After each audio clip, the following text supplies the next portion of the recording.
Shalom, shalom et bien-aimés dans le Seigneur. La méditation, na biso na tongo na lelo, potokota na partage, toko bondela, merci, moyenge benenzambo, toti qui partage na maboko na yo, tobe signon, sa boke c'est le nom puissant de Jésus-Christ. Saint-Esprit, joie, contrôle. Père, nous te glorifions, nous te levons, l'unique et véritable Dieu qui a créé les cieux et la terre. Kambo la biso lobe, la biso makambo kitoko, parce que osa digne na kombo na Yesu Masia, to bondeli bongo. Amen. Alléluia.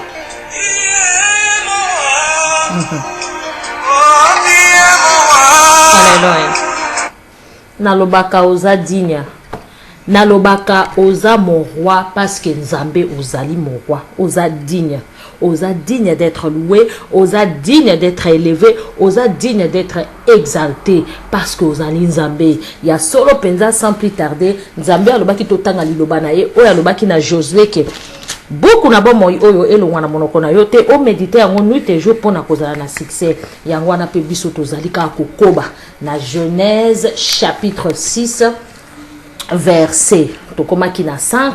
Nous lisons au nom puissant de Jésus-Christ. Alléluia. Le Seigneur vit que les hommes étaient plus en plus malfaisants dans le monde et que le penchant de leur cœur les portait de façon constante et radical vers le mal. Nzambe amonaki ke batu na mokili bazo salaka mabe. Et motema na bango makanisi motema na bango ezalaki ka kotinda bango tout droit vers le mal. Au Bible le cœur de l'homme est tortueux, au-dessus tout il est mauvais. Qui peut le connaître? Celle que Dieu qui sonde le cœur et le rein. Alléluia. Alobi motema na bango zotinda bango kaka na mabe na sisa lobi il en fit attristé et regretta d'avoir fait des hommes sur la terre. Nzambe ayoka ki mawa et puis ayambola ki pona nini asala moto na mokili pona nini asala un être humain au fait. Na set alobi il s'est dit il faut que je balaye de la terre des hommes que j'ai créés, et même les animaux gros ou petits, et les oiseaux que je regrette vraiment de les avoir faits. Mais Noé bénéficiait de la bienveillance du Seigneur. Alléluia. Nzambe lobi na set alobi il faut na kombola mabele oyo.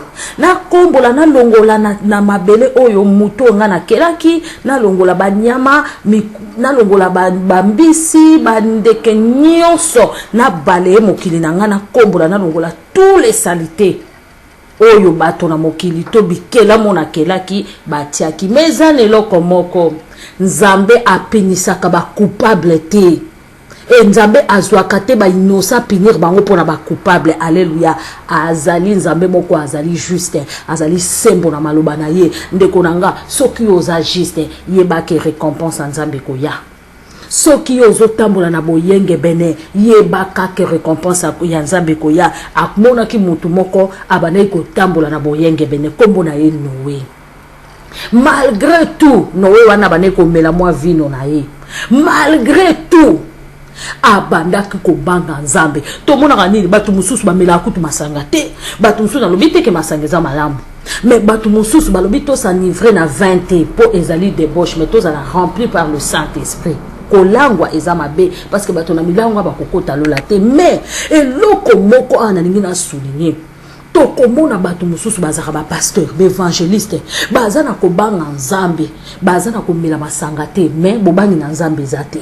Okomona bango na kuku makambo basalaka, okondima te ke baza basali na Nzambe, bandoki, ba magicien, bako délivrer batu na ba magie, bako sala makambo kili kutu ko leka oyo mutu ameli na ye akokele na toilette naza ko encourager te naza ko beta sete mais naza ko comparer po mutu mususu akoloba ndenge nini Nzambe abomi mokeli Noé azui grâce na miso ya Nzambe.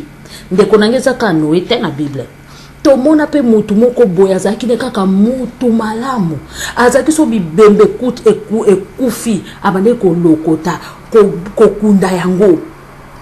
et nzambe atindaki Pierre alobi kende na mboka wana kende ko luka mutu moko azana bobangi nga makasi komone Corneille kende ko luka Corneille alobi alakisi na Pierre na ndoto biloko moko salite bilia ya salite alobi Pierre lia yango. Alléluia. Pierre alobi nzambe ngana on alia biloko ezali impureté. Nzambe alobi na ye eloko ngana petoli yo motamokilo ko benga ngo mbindo te. Alléluia. Pierre alakisa ki Pierre kende ko tala likola motema malamu ya Corneille. Likola mo ya Corneille, likola motema malamu ya Noé. Awa Noé a trouvé grâce na miso ya Nzambe. Bande kona ngai, misala mususu biso to salaka. Okomona moninga ta mususu avandi, ayabandi ko mila masanga, kenena no ko conseiller ye, kenena no ko solo na ye yeba nanu. Okomona me yo muto olobi ke otiki mokili. Soki to tali misala na yo, soki to tali etamboli na yo. Nzambe atali. Kaka Noé muta trovaki grâce na miso na Nzambe.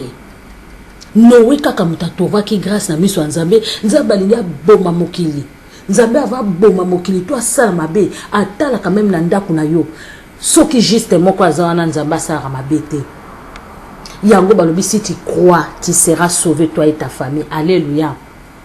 Parce que Nzambe ayoka kamawa yango Nzambe alobi ko bondelo yo kuyo bondelaka yeba ke osovaka libota na yo mobimba ta mususu sœur nanga frère nanga yano wano mona ka yuma ofinga ko bitaye ka ba bible azana musala te eloko te ta mususu ye muta sovaka bomo ina yo lelo soki ozongelo bi nanga ki na rataki accident baninga stokene na bango to sengi na bango ambiance voiture baluki ba kufinga na kufite oyebi te ta mususu na butu ya bukaki mabolongo alobike Nzambe yokela sœur nanga mawa yokela frère nanga mawa Nzambe na mawa wana atiki yo en vie parce que bozali na juste moko na libota tala Noé o azalaki juste a trouvé grâce na miso ya Nzambe pe toke kotanga susu na se na verset 10 balobi.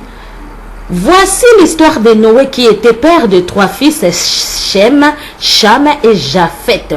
Seul parmi ses compatriotes, seul parmi ses contemporain, Noé était un homme droit fidèle à Dieu. Il vivait en communion avec Dieu. Balobi azaki na bana misato Noé. Histoire ya Noé azaki na bana misato. Mais azaki mutu moko ya sembo, mutu moko bien, mutu moko malamu. Apimelaka mutu loko te, anyokolaka mwana ya mutu te, atazoleka na voiture boya moni moninga zopola, atelemi ndeko nango zokende api mata. Soki moninga akeleli ya kolia, Noé akokende mbango ake kopesa. Ashina kabasi te.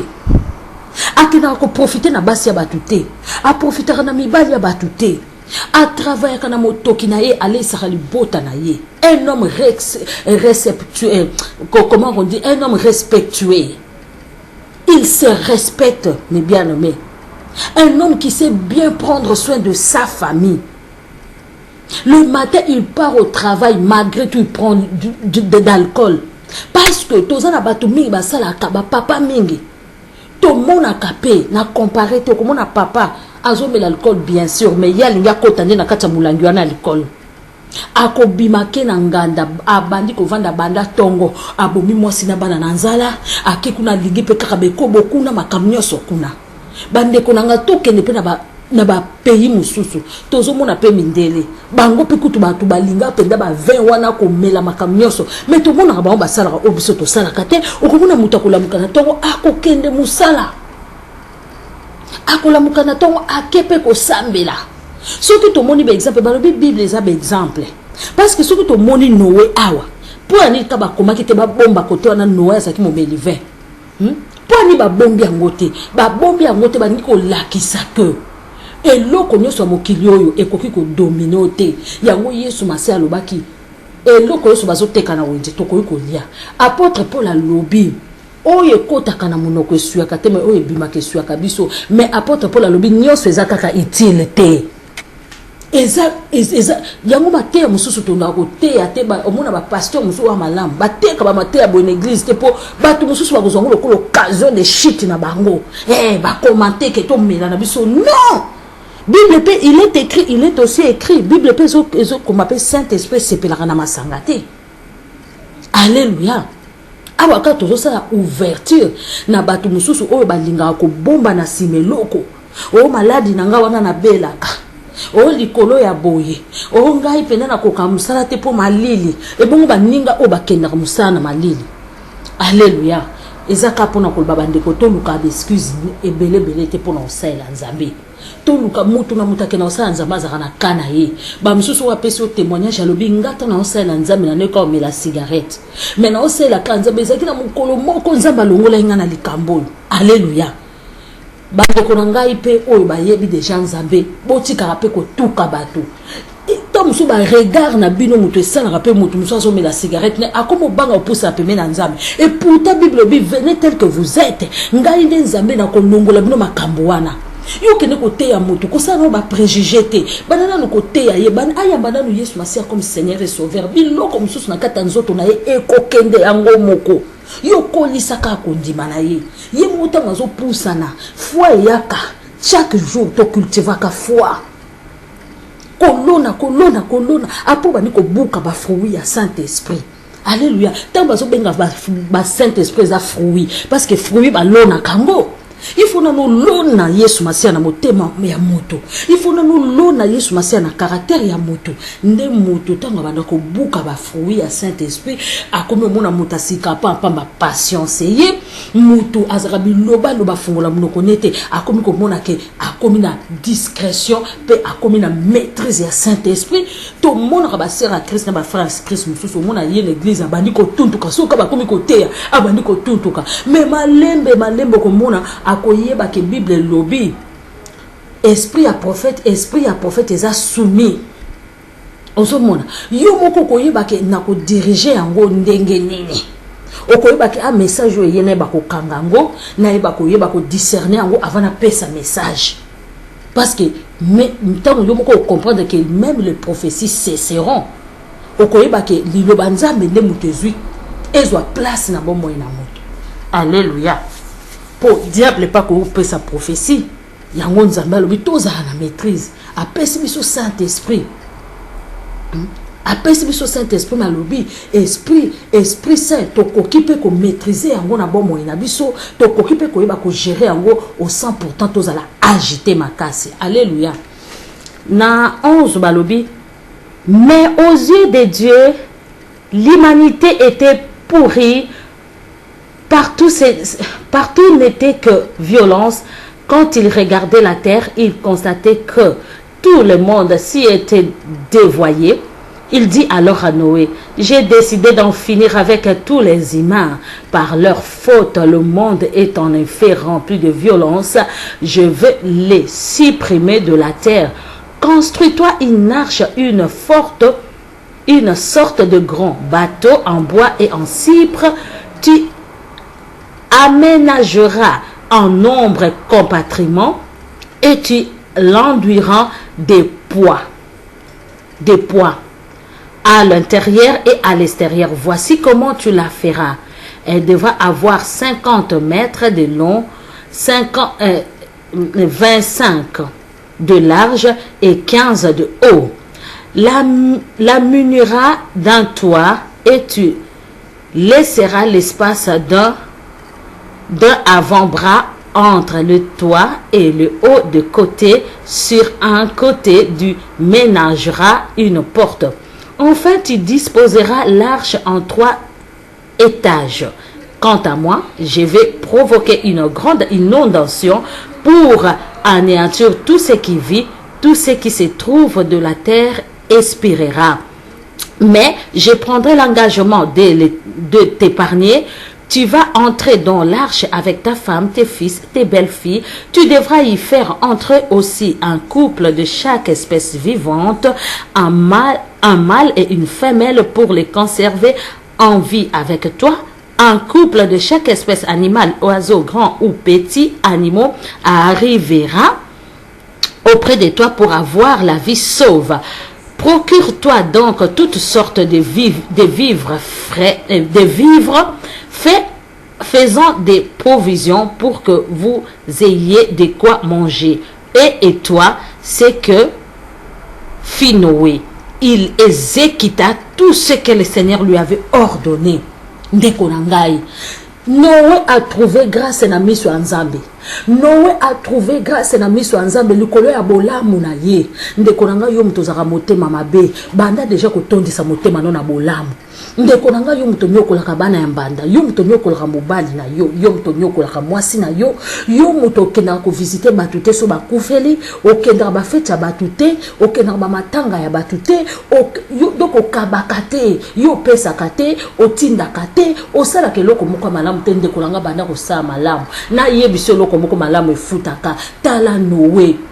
Et si ko vandi ko lukaka ba trouble te, ko lukaka batu ba panzana te, Noé azalaki moto na boboto, moto na malamu, abundisaka batu te, alukaka bitumba te, atrouvaki grâce na miso ya Nzambe. Et puis tant Nzambe apesaki émission, Noé accomplisaki yango. Alléluia. Batu mingi ba kompisaka ba mission ya Nzambe te. Nzambe ko yebiso kene na gauche ou kene na droite. Nzambe ko tracer le onzela yo kuno zo sala ba détour. Nzamba pesi yo ministère, tala ndenge okoma ko bebisa ministère, tala ndenge bano nzamba pesa okamba bango, ndenge okoma ko bima na bango, tala ndenge nzamba pesi yo libota kitoko mobali kitoko, tala ndenge okoma ko détruire mariage na yo, tala ndenge okoma ko détruire mariage na o papa, tala ndenge okoma ko détruire mariage na o mama, likolo ya mbongo, likolo ya CPS oyo, likolo ya location familiale ya bana, likolo soki ya nini ndeko nanga, likolo ya mwasi ya libanda mobali ya libanda. Alléluia. Nzamba lingi pe ato sa bola moto kutani lisusu prochainement. Nzamba pambola bino.